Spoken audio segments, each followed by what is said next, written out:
Semua bisa kuliah. Kuliah di UT, fleksibel, penuh kemudahan. Kita beralih ke kasus lainnya. Pakar telematika Roy Suryo dan pakar kebijakan publik Bonatua Silalahi mendapat salinan ijazah Presiden ke-7 RI Joko Widodo dari KPU RI. Roy mengaku menemukan keanehan setelah melihat ijazah tersebut.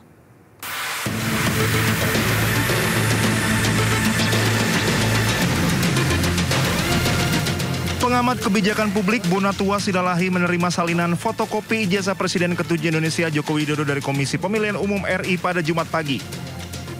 Salinan tersebut digunakan Jokowi saat mencalonkan diri sebagai Presiden pada 2014. Bonatua menjelaskan salinan ijazah yang diterima ini masih ada bagian yang tertutup. Ia pun mempertanyakan alasan sejumlah informasi di salinan ijazah Jokowi ditutup. Yang diberikan itu adalah fotokopi terlegalisir, ini apa ya, fotokopi dari fotokopi. Jadi ini agak beda dengan 2019, ternyata 2014 itu semua masih manual. Jadi peserta memberikan fotokopinya, fotokopi terlegalisir dari universitasnya, lalu disimpan oleh KPU, dan KPU memfotokopinya, inilah yang dikasih ke saya. Sementara pakar telematika Roy Suryo mengaku menemukan keanehan setelah melihat dokumen tersebut. Menurut Roy, ijazah milik Jokowi yang diterbitkan Universitas Gadjah Mada palsu. Roy menambahkan dokumen ini akan dijadikan bukti baru untuk diserahkan kepada Barreskrim Polri. Kalau beliau sih nggak usah didatangi, cukup kita cek saja apakah yang ada. Ini ada sesuatu yang menarik, ya. Saya lihat aja udah terjadi sesuatu yang aneh. Tapi nggak apa-apa, ya. Itu nanti akan kita rumuskan dalam press conference beberapa waktu lagi. Karena ini berarti, ya Mike, Mike bisa lihat ya. Saya udah ngerti maksudnya. Maksudnya? Ada yang aneh. Ada yang aneh. Tidak sama. Nah, tapi nanti akan kita sampaikan pada konferensi pers, ya. Nanti dulu ya, gitu. Jadi, ya. Signifikan nggak aneh? Sangat signifikan, sangat signifikan anehnya. Ternyata Ya. Pak Roy bawa yang Stempelnya, tanda tangannya. Ya, bisa mengarah bahwa terjadi kepalsuan. Dah kata kuncinya itu. Udah. Jadi 99,9% tetap palsu. Roy Suryo dan kawan-kawan saat ini tengah mengumpulkan sejumlah salinan ijazah Jokowi yang digunakan dalam beberapa pemilihan umum yang diikuti Jokowi. Mereka sudah mendapatkan salinan ijazah Jokowi terlegalisir mulai dari yang digunakan saat Pilkada 2010 di Solo, Pilkada DKI Jakarta 2012, dan Pilpres pada 2014 serta 2019. Dari Jakarta, Amrina Rida, Julkarnain Tri Julianti, iNews melaporkan. Presiden ke-7 Joko Widodo menunjukkan ijazahnya kepada para relawan Projo yang hadir di kediamannya di Solo, Jawa Tengah. Hal itu diungkap oleh Budi Ari Setiadi kepada awak media yang ada di depan rumah Jokowi. Budi Ari Setiadi bersama jajaran relawan Projo telah bertemu dengan Joko Widodo di kediamannya. Ia mengungkap pada saat bertemu Jokowi memperlihatkan ijazah sarjananya pada Budi Ari.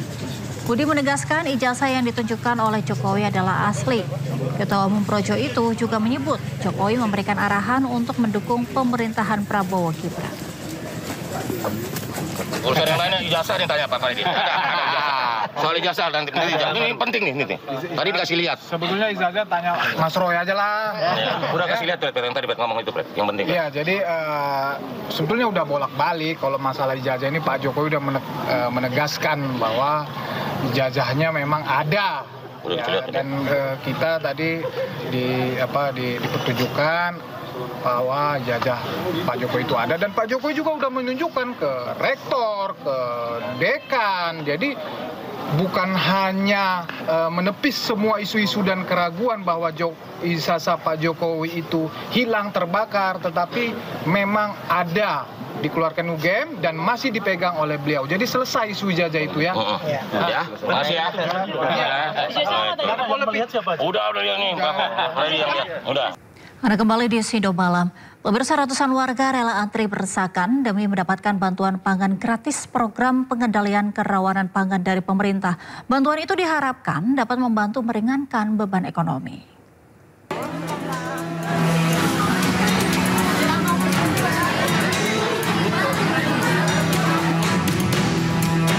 Ratusan warga rela antri berdesakan selama berjam-jam untuk mendapatkan bantuan pangan gratis di Aula Balai Desa Karanggintung, Kabupaten Cilacap, Jawa Tengah. Pembagian bahan pangan gratis ini merupakan program pengendalian kerawanan pangan yang dibagikan oleh Badan Ketahanan Pangan.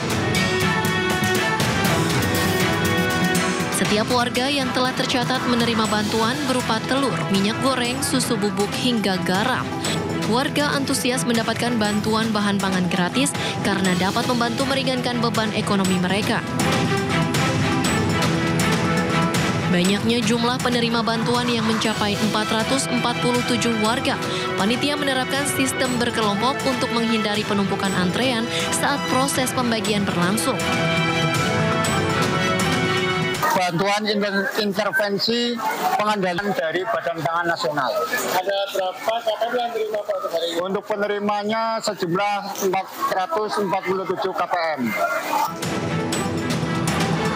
Ratusan warga penerima manfaat pembagian bahan pangan gratis ini merupakan warga kurang mampu yang telah terdata sebagai keluarga rawan pangan.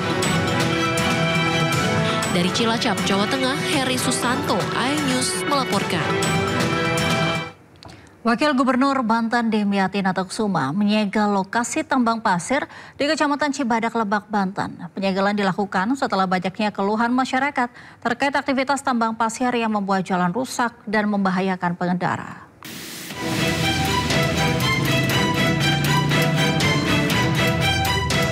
Wakil Gubernur Banten Dimyati Natakusuma mendatangi lahan tambang pasir yang diduga ilegal di Desa Kadu Agung Tengah, Kecamatan Cibadak, Kabupaten Lebak, Banten.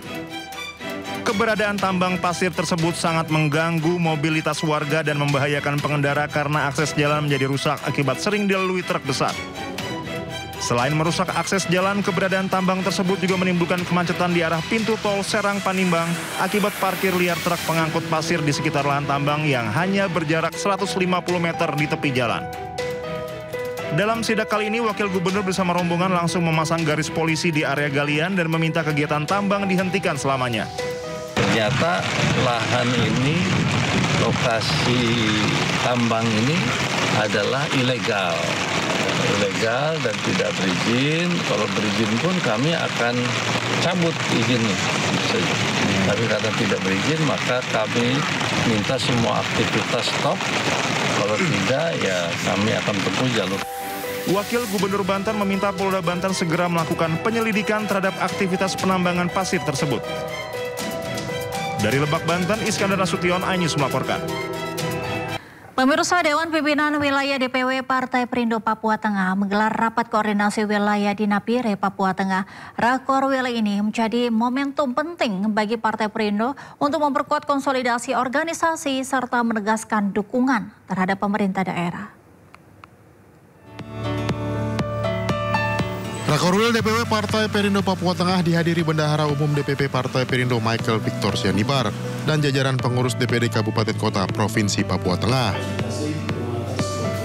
Rakorwil ini membahas langkah strategis Partai Perindo menuju tahun politik 2029 dengan memperkuat struktur organisasi dan konsolidasi antar kader, serta memastikan dukungan penuh terhadap berbagai program pemerintah pusat maupun daerah di Papua Tengah.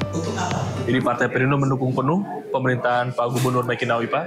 Kita pastikan bahwa di Provinsi Papua Tengah yang baru saja pemekaran ini, kita bangun fondasi yang kuat untuk pembangunan jangka panjang. Dan kehadiran Perindo adalah untuk mendukung Pak Gubernur dalam membangun fondasi yang kuat tersebut. Dalam konstitusi ini, saya sangat senang sekalian perkenalan kami dengan pengurus-pengurus baru DPW dan sekalian konsolidasi penguatan struktur Perindo di setiap DPD-DPD kabupaten.